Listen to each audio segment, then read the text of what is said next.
Back from Ag 1 in Nashville, here in the Cleveland office. We're going to get into all things Ag 1 now. I'm Kevin Yannick, back for episode 12 of Pitt and Corey's Drilling Deeper, and we've got our fearless managing editor once again, Jack Kapansky. Kevin, thrilled to be back in Cleveland. Not thrilled about the Cleveland weather. Batting 500, I'll take that. You got to take that every time. We got the eclipse rolling through here. I think as we're going to put this podcast out, it'll be the day after. It's probably April 9th as you're listening to this, if you're diving right in with us and this content today. But hopefully it's not going to be too cloudy out on April 8th for our big day here. Fingers crossed. A lot going on in Cleveland. Eclipse, Final Four, a lot of stuff we could get into, but we won't because we're talking aggregates. But first, before we get into aggregates, I want to thank the sponsor of this episode, Geologic. Geologic uses scientific investigation and engineering design to provide innovative solutions to the most challenging mining, construction, and development issues in a safe, effective, and cost-efficient manner. When it needs to be done right the first time, call Geologic at 770-824-4212. Thanks as always to Geologic, the sponsor of this episode. Got to catch up with them in Ag 1 after meeting them in person for the first time in Georgia back in February. Awesome group, so shout out and thank you to Geologic. Yeah, we're kind of diving through everything post-Ag 1 at the moment here in the office. It's funny when there's kind of inflection points for us at the magazine throughout the year. I talk about the roundtable, the Pitt and Corey roundtable and conference. That's in the bag for 2024, and so is our Hall of Fame, and we'll touch on that here in a moment as well. But Ag 1's always big for us, whether it's ConExpo year, that's huge. Ag 1's always very big as well, and it just started to map out our May issue a little bit further, the last day or two, and we've got a crushing supplement that's going to go in that, and a lot of Ag 1 coverage, post-show coverage. So I think once we get through that, I think then we'll be through the thick of it, and we'll probably get into more routine of this year. But it was a great show, a lot of energy, and we're going to hear from some guests, a lot of guests here on this program today. But Jack, what was your initial impression of Ag 1? This being your second time? Yes, sir. Yeah. Kind of like you said, a very, very busy, very eventful first quarter. It kind of feels like a blur that we're already in April now. I have to kind of remind myself we're not still in March, or sometimes forgetting where we are in the calendar anymore. But yeah, Ag 1 was awesome this year. My second time. The show's been in Nashville, and I should say in back-to-back years, third time overall. So both my first two Ag 1s have been in the Music City. Certainly not a lot to complain about there. Music City Center is a great venue. We stayed across the street at the Omni where the Pitt and Corey Hall of Fame was at again. Great spot to stay as always. Yeah, I've said before, Nashville is probably my second favorite city to go to behind my home away from home, San Antone, which we'll be going to later this month in April. But no, yeah, it was a great show. Obviously, a lot of seeing a lot of familiar faces. Not as many necessarily new equipment or technologies you might see at a ConExpo, but a lot of maybe again familiar faces, familiar equipment, and just kind of a much more laid back, kind of relaxed atmosphere of ConExpo. More time to kind of chat with some people, take your time at booths. You don't sort of feel like you have to get everywhere at once. So it was a nice way, I think, at least for me, to wind down this first quarter, a show that a lot going on, but not as much intensity as maybe we've been putting into making sure our Hall of Fame goes well, making sure our roundtable goes well.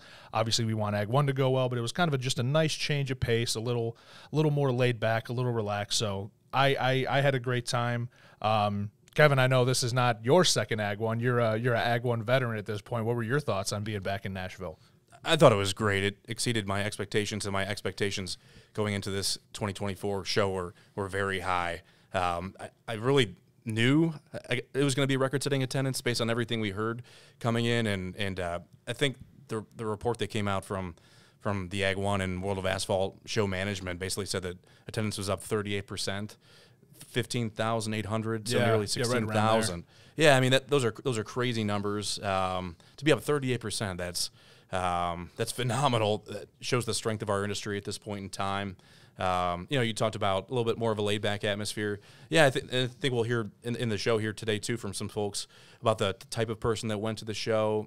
I think in a past episode we talked about the nature of Ag 1 and what going to that show means versus going to ConExpo, because they are different shows, and I think this Ag 1 kind of reinforced that, and hearing from some of our guests today, that reinforced the notion that, Ag 1, there's some serious buyers there, and it's just a different tone of going about business in a Nashville or like a St. Louis next year versus a ConExpo. So Really great. A lot of excitement. Saw a lot of people. We did a lot of interviews in the booth too, Jack. Our podcast has been gaining a lot of momentum, a lot of interest. So you'll be hearing again today, but also, in the weeks to come, we sat down 14 or 15 different people, and I think that's probably going to drive our producer Marie behind the scenes a little mad because she's got to figure out how to manage all that content. But a lot of excitement, a lot of enthusiasm. I didn't really hear one bad thing about the show, and no. Usually there's a complaint or two. We have our own events, and we hear little things here and there.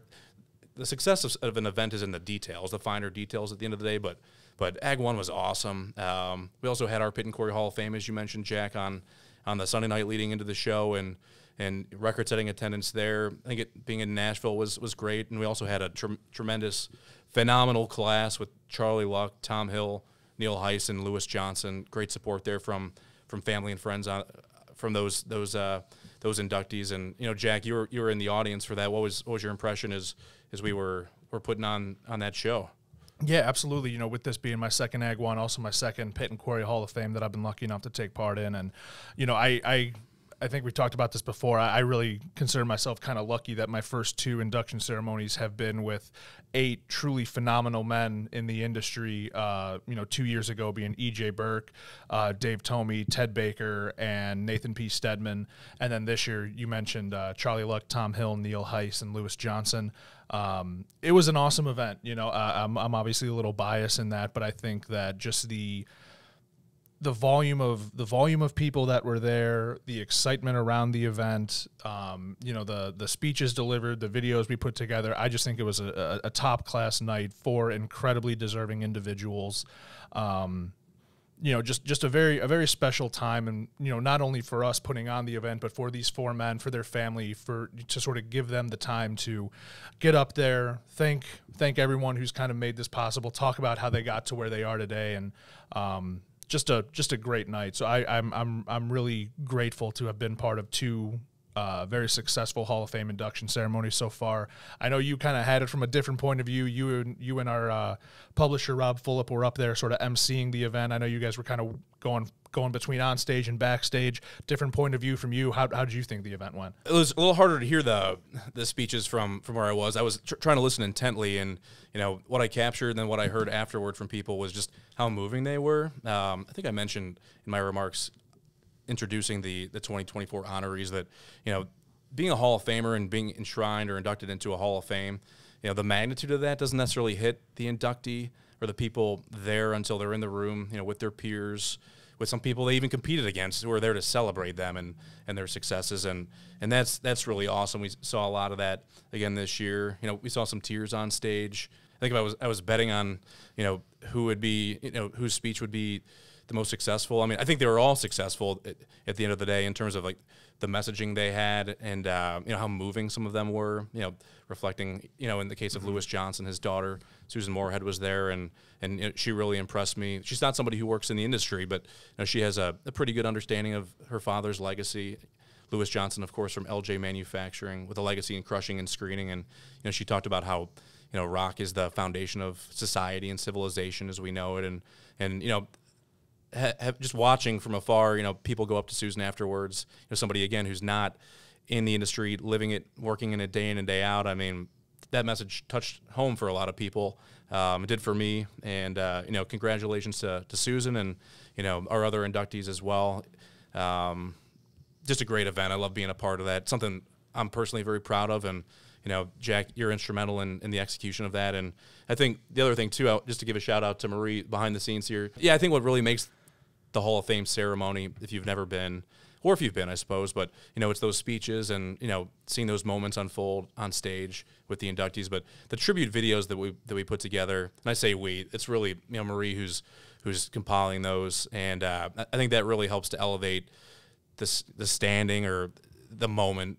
Because we're basically across 4 minutes telling stories of each inductee. And if you haven't seen those videos, they're available on pittandcorey.com. Marie's shaking her head yes. So I'd encourage anybody who wants to learn more about our Hall of Famers or see those videos, check out pittandcorey.com and do a search for those.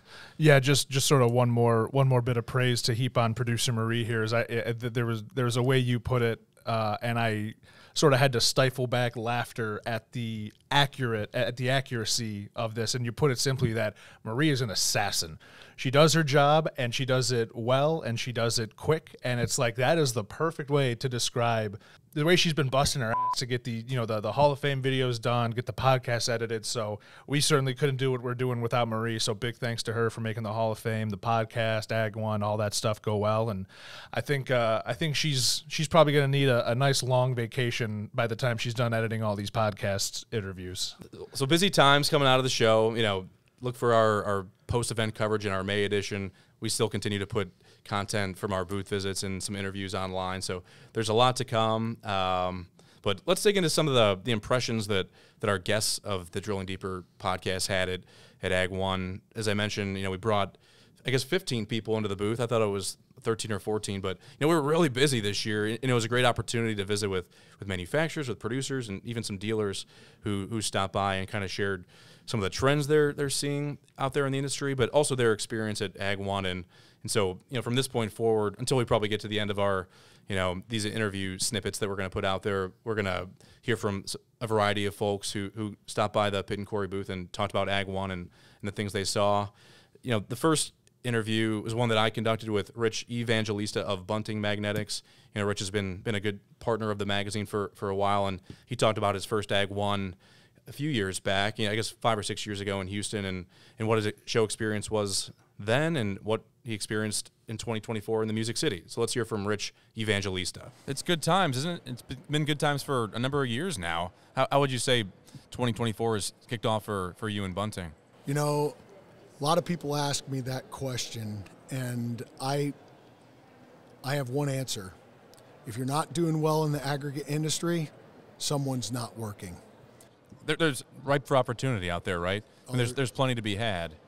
And we're seeing that here on the Ag One show floor here today, sitting down with Rich on the third and final day of what was probably going to be a record-setting show. Heard unofficial reports of 15,000 people, and just the look and the feel of it, a lot of people, high energy. That's my view. Rich, what'd you see inside the exhibition? I think inside the exhibition we're seeing the same exact thing. This year's show probably, I think, the best attendance when you look at quality of attendees, decision makers, engineers, owners, investors, just absolutely fantastic. And it's evolved too, Rich, because you've been coming to the show for a number of years now. So you've experienced its growth, seen its evolution. Being here in Nashville, this is the second time in 3 years with the ConExpo in between. I mean, it's been very successful, and Nashville's probably a contributing factor to that. What was this like when you came to Ag One the very first time? Which Ag One was it? And how would you say it's changed, evolved for the better? The fantastic part about being in the industry for a short time is you get a quick window of the growth of this show. I remember my first show was in Houston. The entire show floor was sold out. Not a lot of space available for new people. If you didn't have the credentials to get in, you were not getting in. And that's for buying show space. The fact that they've moved outside of Houston because the facilities could not accommodate, fantastic. Nashville's been wonderful. I'm so glad we came back this year, and lots of space. And from what I understand, there's actually a waiting list for the next time we come back here or for booth sales. Well, that was Rich Evangelista from Bunting Magnetics. Rich, thanks for being with us on the podcast. Looking forward to hopefully bringing you back onto the show in the future. Another vendor, because Command Alcon was an exhibitor on the show floor this year, was Michael Hoagland from Command Alcon. And Jack, you had the fortunate opportunity to welcome Michael into the booth. What did Michael share with you? Or what are we about to hear in the next snippet that's here to come? Yeah, it was great talking with Michael. First and foremost, I got to say Evangelista might be my new favorite last name in the industry. That is a great name. Thanks again to Rich for joining us. But yeah, with Michael Hoagland from Command Alcon, another guy that's been great to work with, another company that's been great for us to work with. He really kind of talked about what he's been seeing in the show. It's been a long time. It's been about 15 years since he last came to a ConExpo. He said he normally sends some team members, but this year he went himself, and it was just good to be back. So let's hear what Michael had to say. Let's hear what Michael had to say. His impressions of the show were when we chatted. How's the first day and a half of Ag One been for you guys? It's been fantastic. It's been a hot minute since I've personally been to the show. I typically send my team members, but I'm glad I came. We were busy from start to finish yesterday. Great people, great industry, exciting times. Yeah, I know you mentioned off air it's been about 15 years since you've been, and I can't exactly remember where Ag One was at that time, but what's it like coming back and seeing everyone back in the floor, and what's it like being in Nashville? Well, first of all, Nashville is fantastic. What a great city. The weather's been great. A little rain last night, but the sun's shining right now, and I see a lot of movement here today. It's been really good to be back. Thanks again to Michael Hoagland from Command Alcon for joining us. Great chatting with him. As Kevin mentioned, you'll be hearing more from Rich, Michael, and everyone else we talk to as the weeks go on, whether it be in podcast or video form. So thanks again so much to Michael. He had a lot more great stuff to say about what Command Alcon is working on and what's going on in the industry, so be on the lookout for that. I was also lucky enough to talk to a couple of guys that we've gotten to know over the last few years. They like us, we like them. It's a good sort of partnership there.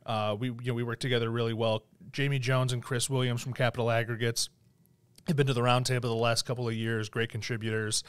They recently rebranded some of their companies under Capital Aggregates. They had Capital Quarries, Capital Sand, a few others recently made that rebrand.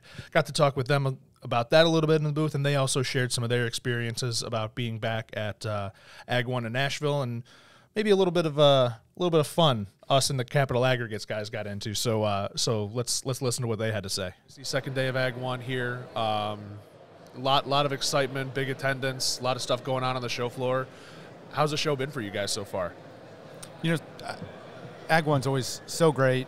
The education sessions that get put together, we really enjoy them. I think our whole team has had pretty full days of getting that in. No, I can't agree more. I mean, NSSGA convention's been great. They've had great speakers, and all events have been great. And we've always enjoyed all the Ag One, all the educational sessions. It's a little more personal here than the Con Expo. Not quite as busy. We're able to get to do a little more chatting and get to learn a little bit more. So, great convention. Yeah, absolutely. Second straight time this event's been in Nashville, third time overall. I mean, got to enjoy coming back to the Music City. It's a tough venue to beat for this event. That's right. Especially whenever you run into the Pit and Quarry guys like at 1 a.m. Listen, all bets are off at that point. All bets are off and all songs are on the table. So duly noted out there for everyone. If you run into Pit and Quarry and Capital Aggregates at 1 p.m., be warned. All right, yeah, that was Jamie Jones and Chris Williams from Capital Aggregates. Thanks again to those guys for joining us. Like I said, they've been awesome to work with and getting to know them over the last couple of years. So appreciate them taking a little time for us. Kevin, you got to chat with another guy we're pretty familiar with, Chad Colby at TCI. What did Chad have to say about the show? Well, Chad, first of all, is a wealth of knowledge, and he's someone we're likely going to bring back onto the show. You're going to hear from in the weeks to come because, again, we've got a lot of content, podcast interviews that we captured in Nashville. But Chad talked about, the idea that you can't necessarily buy something tomorrow like you could maybe 4 or 5 years ago if you went to an Ag One or a trade show like an Ag One. So, he talked about kind of the nature of the conversations that were being had in the TCI booth down at the Music City Center. So let's hear from Chad Colby. Chad, how are things going? You know what? What a great show, Kevin. I think that's the consensus from everybody. I mean, big numbers, record turnout. It's really been a great time here in Nashville.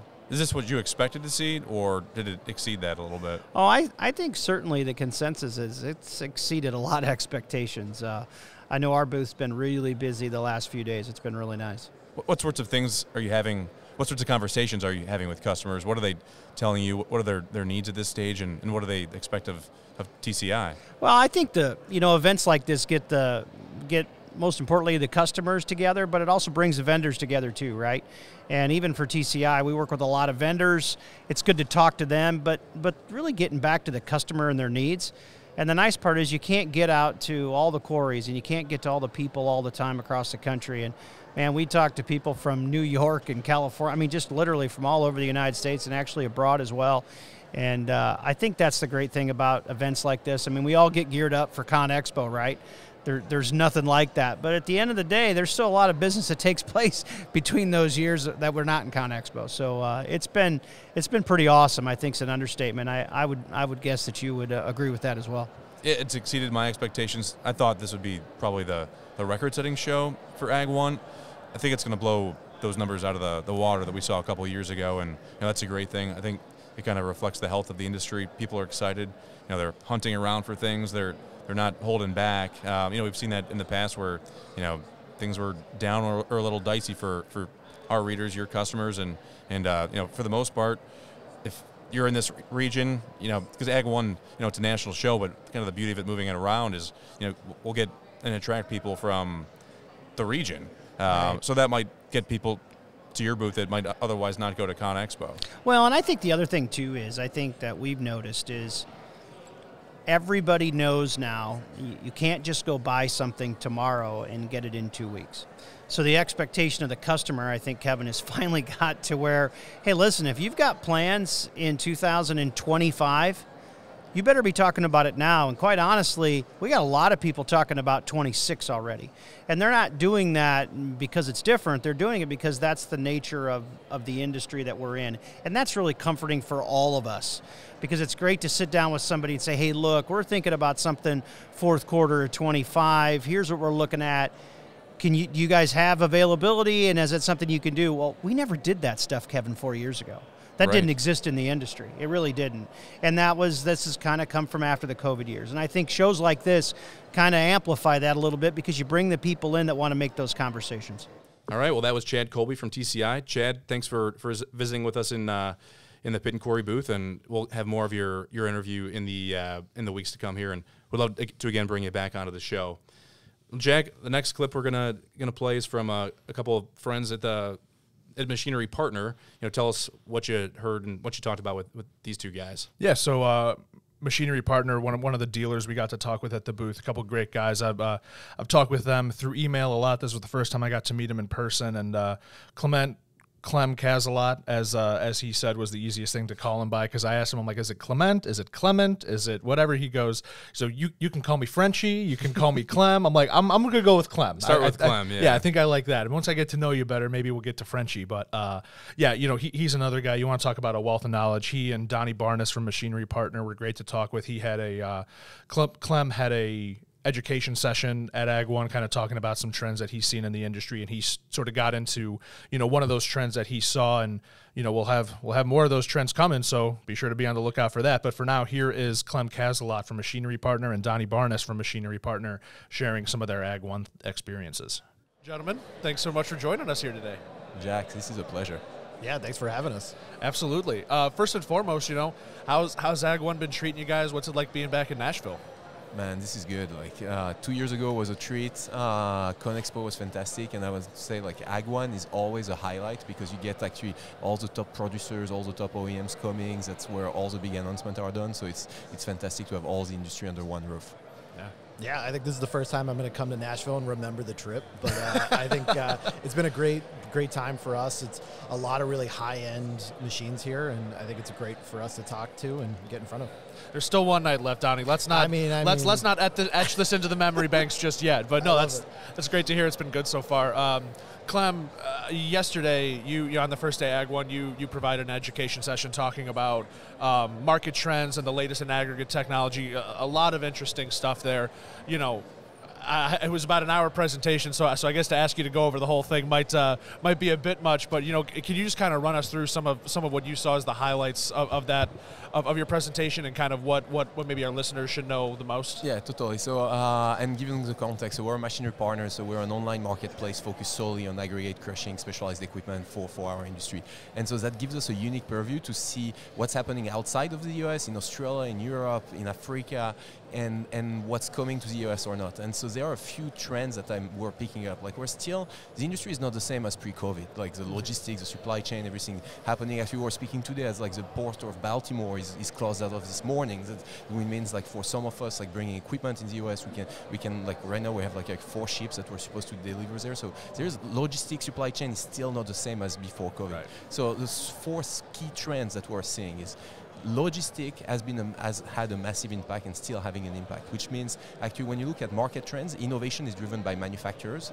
and manufacturers right now are retooling their supply chain to either simplify the machine or actually picking up new type of providers and like adapting for the Australian market, for the US market, what is going to fit in the supply chain, finding local suppliers of parts. So the first trend that I see is a change of how machines are built based on the supply chain.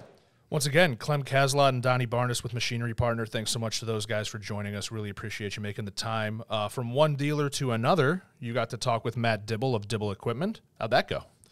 Matt's a great guy, and Matt, if you're listening, hopefully you are. It was great to finally meet you. I feel like I've engaged Matt in various ways with our dealer issue over the years. I think Pitt and Quarry launched our dealer issue. God, it was probably 6 or 7 years ago now. You know, and Matt is regularly one that I'm calling on for trends and what he's seeing in the market, what it's like being a dealer, how the nature of being a dealer is changing. So Matt stopped by the booth and we did an interview. He talked about the experience at Ag One and what it's like being a dealer, what the role is there. It was funny when I saw him there. I saw him in a couple different manufacturer booths. So obviously the dealers are going about Ag One much differently than a manufacturer or producer. So, you know, Matt talks about the role of the dealer at a trade show and what his game plan is. So let's hear from Matt Dibble of Dibble Equipment. It's day 2. We're in the afternoon, and from my view, it's been a solid show. We've had people in the booth the last couple of days commenting on the show, what they see. What's your experience been so far in Nashville? Yeah, it's been a great show, and it's a good chance for us because we have not only customers here, but we have all of our manufacturers here. So it's a really good chance to talk to the guys that we're working with all the time. They're all in the same room. So for us, it's great from that standpoint too, not just to see customers, but also to see our manufacturers face to face. So yeah, it's funny you mentioned that. I think I saw you in the Hayes Mag booth, and then Eagle Ironworks. I was over there this morning because they had a press conference and they mentioned Dibble Equipment. Yeah, so as a dealer covering a show, usually we don't see dealers with booths. Once in a while you do, I guess. Some of them do, Yeah, but maybe talk me through like what's a typical day like for a Dibble Equipment or for a dealer at a trade show like an Ag One. Yeah, so you basically we kind of like we go between our different manufacturers' booths, and you kind of we know a lot of people here, so you can't really go too far before you see somebody and you have a little side conversation. And then we also set up meetings with customers too, so we might take a guy to a booth to have a specific meeting on something. So it's great from that standpoint. But a lot of time it's you're kind of going from one conversation to the next all day long. But they're long days, but it's a lot of fun, and we get a lot of work done here. Well, that was Matt Dibble of Dibble Equipment. We'll have more from Matt on the podcast down the road as well. And, Matt's a big Buffalo Bills fan. We talked a little bit about the Cleveland Browns, so we'll probably have some fodder from that conversation. Some losing franchises. Is that fair to say? I don't know. Buffalo's, Buffalo's in a weird place. spot. Yeah. Buffalo's in a weird spot right now. Yeah, Buffalo's got a little bit more to say on the Browns fans, I'd say.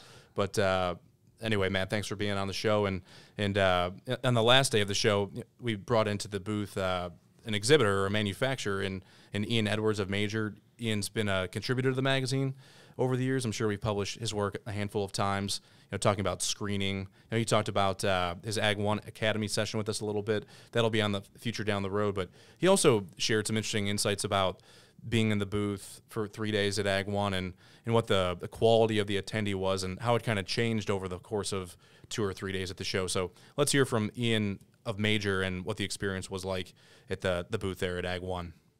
We're here at Ag One. How's the show been? We're winding down. Yeah, we're really happy. We've had some great quality as well as quantity. Again, you never know what you're going to get at these shows. The pandemic threw a lot of mix into things. People, do they go, do they not go? But we've been really happy so far. It's been great attendance this year. What was the nature of the buyer, the attendee this year? I mean, we've heard reports that we saw operators, we saw students even walking the show floor showing some interest. Same thing with the executive level. So, I mean, it almost seemed like every potential nature in this industry was on the floor at some point or another.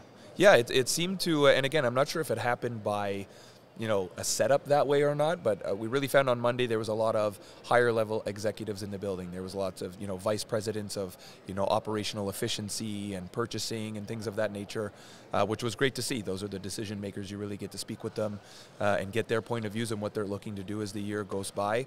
But then on Tuesday, it seemed to be a mix of the younger crowd. So like you said, I don't know if it was set up that way on purpose or it just happened because a lot of the, NSSGA, Rock Pack type stuff that goes on the weekend before, it brought in a larger crowd. But it's very good for us to get that mix of both and understand what's going on. So it was a really good mix of people. What sorts of things did you hear as people are coming into the booth? What sorts of projects are they working on, or are they working on projects?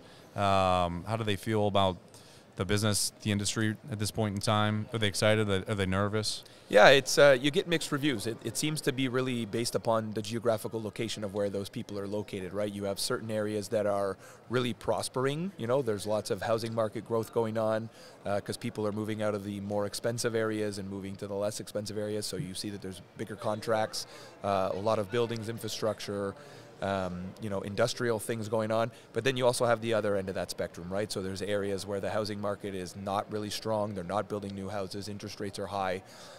So it's really a mix of where the growth is going to happen this year. I think people are very optimistic. We've had a lot of challenges. It seems once you get through one, you get to another, right? We had the pandemic, then we had supply chain issues. But I think everyone's very optimistic about this year. Everyone's kind of working together. I think we're going to have a very strong and positive 2024. Well, that was Ian Edwards of Major. Ian, thanks for being on the show. We just heard from Ian talking about the different type of buyer, executive level at one point and maybe more operators at a different point in time at the show. And, that sentiment was also shared by Ken Alba of Xylem. Ken is somebody that we've highlighted in the magazine in the past, and, he kind of drew some parallels with some of the things that Ian said. So, let's hear from Ken and what happened with Xylem and their show. Ken, thanks for joining us. Hey, good morning. How are you? Doing great. Last day of the show. I always say there's got to be a last day of every trade show, whether it's Ag1 or ConExpo, and we're on the lobby floor here. There's still people streaming in. We're at the top of the show hour here, I guess, and but at some point it's going to taper off. But overall, I guess, what would you say your experience was here in Nashville this week? It's been a very productive show. A lot of great conversations, a lot of decision makers here. The big thing that I've noticed, as trade shows have kicked back up after COVID is they seem to be more serious, right? The people that are here to do business. They're here to learn about new technologies, new offerings, and how they can make their operations better, safer, all the different types of things.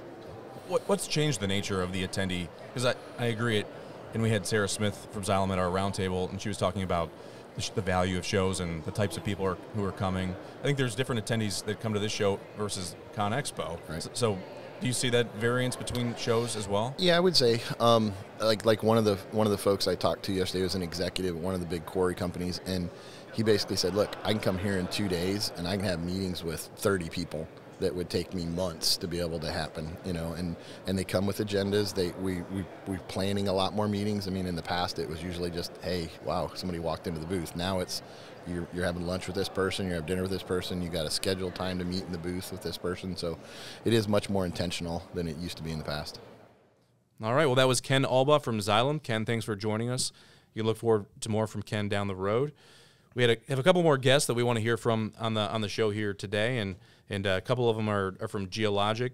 Jack, you were the one who sat down with Randy and Ben. Tell us a little bit about what they shared with you when you join them. Yeah, absolutely. First and foremost, want to say another thanks again to Ken real quick. He's been a great guy to work with. As you mentioned in your interview with him, we had Sarah Smith from Xylem at the round table, so appreciate their partnership and working with them. And from one partner to another, obviously Geologic, the sponsor of this episode, so thanks again to them. Got a chance to sit down with Ben Black and Randy Coons from Geologic, a couple of guys that our producer Rob Fulop and I met in Georgia, met in person for the first time. Just great guys, insanely knowledgeable. So many of these people are talking at levels that I'm just sitting there, I'm nodding my head. I'm like, yeah, definitely. That's awesome. But, these, again, just really nice guys. And they kind of, like you talked about with Ken saying, you know, buyers were serious and, you know, sort of came out with a plan this year. One reason I think they were able to do that kind of goes into what Ben and Randy were talking about. A lot of technological trends, a lot of equipment stuff that they saw. And as you'll hear, you know, Ben said his mind was kind of boggled when he was seeing everything that was on the show floor. So let's hear from Ben and Randy from Geologic.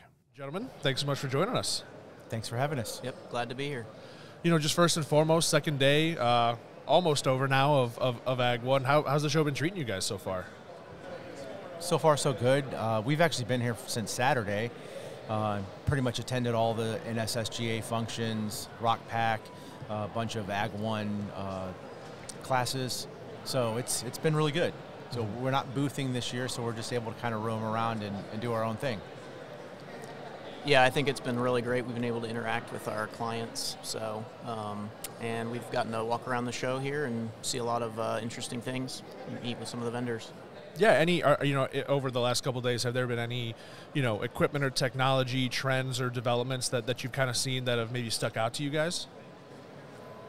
Yeah, I think we've seen a couple things that are a little bit different. You know, a few new items, and I think it's going to be really great to be able to maybe introduce some of those to our clients. A couple of them address particular challenges that our clients are facing and maybe don't get to come out here to the show. So, I agree. Some of the things I saw in there boggled my mind a little bit because I wasn't expecting to see some of the stuff that I saw, and then when I learned kind of what the functionality of the equipment was, it brought a whole lot of new like ideas and interest into my head. You know, because the work we do is typically on the front end. We do the engineering and the mining, planning, and the geology part of it. So typically when it gets to the end use, so the stuff that the aggregate producers are using, the equipment, and even the asphalt, you know, folks that are here, we don't typically work with that equipment. So it's neat to see, you know, kind of the end process of it all.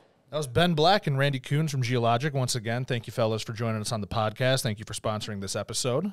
Your partnership is very much appreciated. Last but certainly not least, you got the chance to sit down with Kevin Hambris of TerraSource. He was another guy that was at our roundtable this past year, another super knowledgeable, very, very personable guy as well. How'd your conversation with Kevin go, Kevin? Kevin's a great guy. Yeah, appreciate him being at the 2024 roundtable and him sitting down with me to talk about what his Ag 1 experience was like. You know, just like we heard from the Geologic guys, you know, talking about technology and what's trending there, what they saw on the show floor. You know, Kevin with TerraSource talking about a couple of other drivers, things that are impacting TerraSource's business, things that are driving buyers or producers to their booth. You know, safety and reliability and the challenge of finding people are a couple of things that are driving people to Ag 1 to find some solutions. And Kevin, you know, is a St. Louis native, and so we heard too about his, you know, his excitement for Ag 1 shifting to. I was trying to think of the nickname of St. Louis. Do we know its nickname? Is it the Gateway to the Midwest? I think so. I think so. I get so used to saying the Music City because we've been there 3 times over the last 8 years, but Gateway to the West, right? Gateway to the West, the Mound City, City, and occasionally Rome of the West. Rome of the West. Okay. Kind of like Rome of the West. Okay.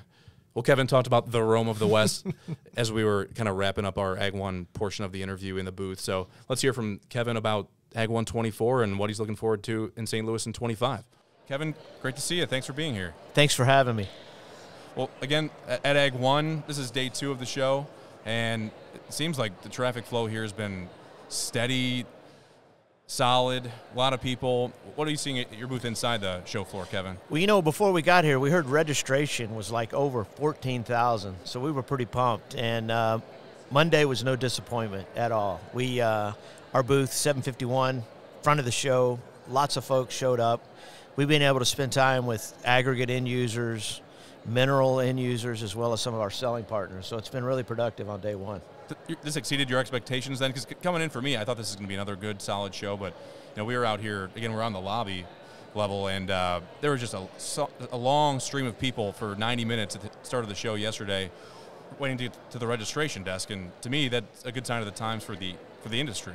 It really is. You know, we came here with high expectations, and I'm really glad that Ag 1 expanded the footprint to allow other companies to get in. I think those filled up pretty quick. On the show floor, Kevin, what sorts of things are you hearing from customers? I mean, the fact that people are here tells me that they want to buy, they want to engage you guys? What are they telling you? What are they asking of you? What sorts of things are you hearing? Yeah, so a couple of things. You know, we're in the crushing, feeding, screening, and separation business when it comes to minerals. And there's two common themes that we're hearing. Everyone's focused on safety. So what are we doing to make our equipment even more safe? And the other thing, what are we doing to help it be automated? So sensing technology, making that equipment smart, that's important to them, right? Because we're all working with less people. We need really reliable equipment. So those two things have been a real common. I'm excited that this is a good show because it's setting the stage for next year, because it's in St. Louis, and that's where our headquarters is at. I'm pretty pumped about it. That's right. We hear a lot of people are asking us, what do you think is going to happen at Ag 1 in 25? What's your expectation? How's it going to compare? This is going to be tough to beat, right? It is. I mean, this is a destination, right? It's a travel destination. A lot of folks here are bringing their wives, they're bringing their families, and so it's a little bit of an apple and orange, but St. Louis has got a lot of things that they're doing downtown, big sports town, big music town, big food town, so we're pretty excited about it. Well, again, thanks to Kevin Hambris for joining us in the booth. We'll look forward to seeing Kevin in, I already forgot, Jag, what was it? The Rome of the West. We'll look forward to seeing Kevin in the Rome of the West. Marie's laughing behind the scenes here.